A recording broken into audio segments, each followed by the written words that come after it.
तो फ्रेंड्स, आप सभी का हमारे चैनल मेंटर भैया पे बहुत बहुत स्वागत है। आज के इस वीडियो में बात कर रहे हैं वन नेशन वन इलेक्शन के बारे में। आखिर क्या है वन नेशन वन इलेक्शन, क्या कहता है election commission one nation one election के बारे में, वन नेशन वन इलेक्शन का इतिहास क्या है, ये सब हम लोग समझेंगे। तो चलिए बिना देरी किए वीडियो को स्टार्ट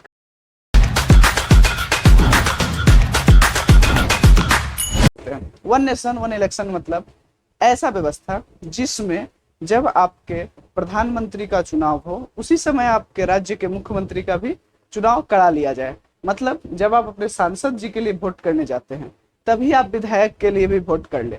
आजकल अभी के डेट में हमारे ज्यादातर राज्यों में सांसद का चुनाव अलग होता है और विधायक का चुनाव अलग होता है।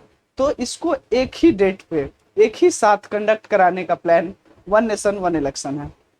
अब इससे ये होगा कि आपको बार बार बूथ पे जाना नहीं पड़ेगा, इलेक्शन कमीशन को बार बार चुनाव नहीं कराना पड़ेगा। उससे फायदा ये होगा कि बहुत सारा देश का पैसा बच जाएगा। देश का बहुत सारा पैसा जो बार बार चुनाव कराने में खर्च होता है, जो बार बार लोगों को ट्रेनिंग देने में, बार बार बूथ बनाने में, बार बार फोर्स लगाने में सिक्योरिटी के लिए जो खर्च आता है वो सारा खर्च बच जाएगा। और इससे ये फायदा होगा कि जब आप एक बार सरकार चुन ले तो 5 साल तक बिना किसी डिस्टर्ब के सरकार चलता रहेगा और बीच में किसी तरह का कोई चुनाव नहीं होगा, जिस वजह से एक माहौल जो बनता है चुनाव की वजह से वो नहीं बनेगा। और इससे एक फायदा और होगा कि जब आपके सरकार का टेन्योर खत्म होने वाला होगा उस समय आप डिसीजन ले पाएंगे कि ये कोऑर्डिनेट किया या नहीं केंद्र के सरकार के साथ।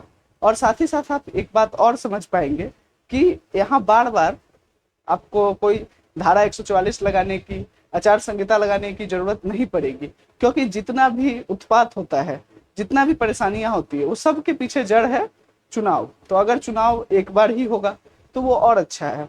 और जब भी चुनाव होता है तो बड़े बड़े मंत्री, बड़े बड़े नेता हर जगह प्रचार के लिए आते हैं, तो जिस वजह से और खर्च बढ़ता है। तो ये सबको कम करने का एक ये रामबाण उपाय है। मैं नहीं मानता। ये तो समझ लिए कि ये है क्या। अब इसके बारे में चुनाव आयोग क्या कहता है? तो चुनाव आयोग कहता है ये बेस्ट डिसीजन है। क्यों? क्योंकि इस डिसीजन से चुनाव आयोग का काम सबसे आसान हो जाएगा, है ना। और अगर हम बात करें कि इसका इतिहास क्या है, तो अगर हम थोड़ा पीछे चले, जब हमारा देश आजाद हुआ यानी कि 1951 और 52 जो जनरल इलेक्शन हुआ, उस समय क्या हुआ था?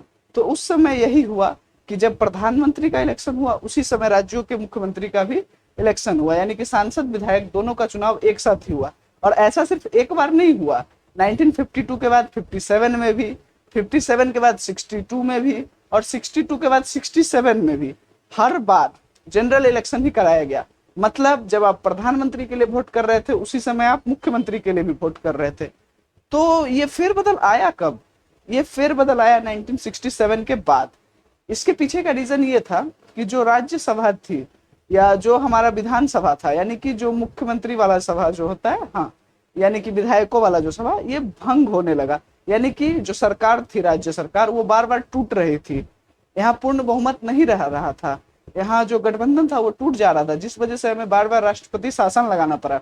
और राष्ट्रपति शासन लगने के बाद सरकार का टेन्योर कम जाता है या बढ़ जाता है। तो इसमें क्या होता है कि जो चुनाव है वो आगे कंडक्ट कराना पड़ता है 6 महीना बाद, जिस वजह से ये आगे पीछे हो गया।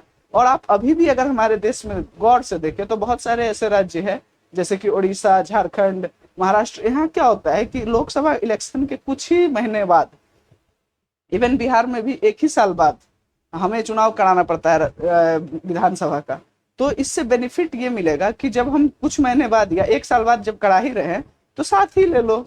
जब साथ ही चुनाव करा लेंगे तो एक फायदा तो ये हो जाएगा कि हमारा 5 साल के लिए निश्चिंत, कोई चुनाव कराने की जरूरत नहीं है।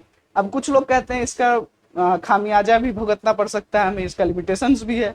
तो क्या है इसका लिमिटेशंस? लिमिटेशंस ये है कि आप एक बार ही चुनाव होगा 5 साल में, तो अब अगर कोई सरकार जो चुनाव के डर से रेट कम कर रही थी चीजों की, वो नहीं करेगी, या कोई बेनिफिट जो लोगों को मिल रहा था वो नहीं मिलेगा। अब सीधा 5 साल बाद ही आपको चुनाव का मौका मिलेगा। तो भाई अगर भगवान ही बचाए वैसे सरकार से, अगर कोई सरकार चुनाव देख के सामानों का रेट कम ज्यादा करती है तो वैसे तो फिर हर साल चुनाव हो, है ना। ये तथ्य बिल्कुल ही अमान्य जैसा लगता है, थोड़ा अजीब लगता है यार, क्या मतलब सरकार रेट के वजह से हम चुनाव आगे पीछे करें, है ना। तो ऐसा तो होगा नहीं। अच्छा, और कुछ लोग इसका विरोध कर रहे हैं विरोध कौन कर रहे हैं? तो विरोध ऐसे लोग कर रहे हैं जिनमें दो तरह के लोग हैं, यानी कि एक तो जिनका काम ही है विरोध करना, यानी कि विपक्ष, हाँ, जो पैदा ही इसलिए हुआ है कि हम मोदी जी का विरोध करें, तो वो तो करेगा ही। मगर दूसरे ऐसे लोग हैं जो लोग इसलिए विरोध कर रहे हैं क्योंकि अगर एक साथ चुनाव होगा तो या तो उनके कार्यकाल को बढ़ाना पड़ेगा या घटाना पड़ेगा। अब जिनका बढ़ेगा वो तो बल्ले बल्ले बल्ले बल्ले कर रहे हैं, और जिनका घटेगा वो परेशान है, भाई साहब ये गलत हो रहा है, हम ये नहीं होने देंगे, जज साहब ये हम नहीं होने देंगे। ऐसा ये मोदी जी से कह रहे हैं, जज साहब से नहीं। हाँ कीजिएगा, ये ठीक नहीं हो रहा सर, आप गलत कर रहे हैं सर। हाँ, तो इन लोगों को टिश्यू दो एडिटर साहब, क्योंकि इनके पास रोने के अलावा कोई ऑप्शन नहीं है। और एक ट्रिपल स्टैंड यानी कि डबल स्टैंड वाले तीसरे लोग हैं, वो कहते हैं चीज तो अच्छा है, आप कर नहीं पाओगे। तो भाई मोदी जी है और अमित शाह बैठे हुए हैं, ये लोग कुछ भी कर सकते हैं, इनका कोई भरोसा नहीं है। आप उन पे टेंशन मत लो, अच्छा है या नहीं सो बताओ। तो बिल्कुल अच्छा है, और जो वन नेशन वन इलेक्शन है वो देश के हित में है। अगर आप लोग को वीडियो अच्छा लगा हो तो लाइक कमेंट शेयर करें जम के, कोई पैसा नहीं लगता, कर दे यार। जय हिंद जय भारत।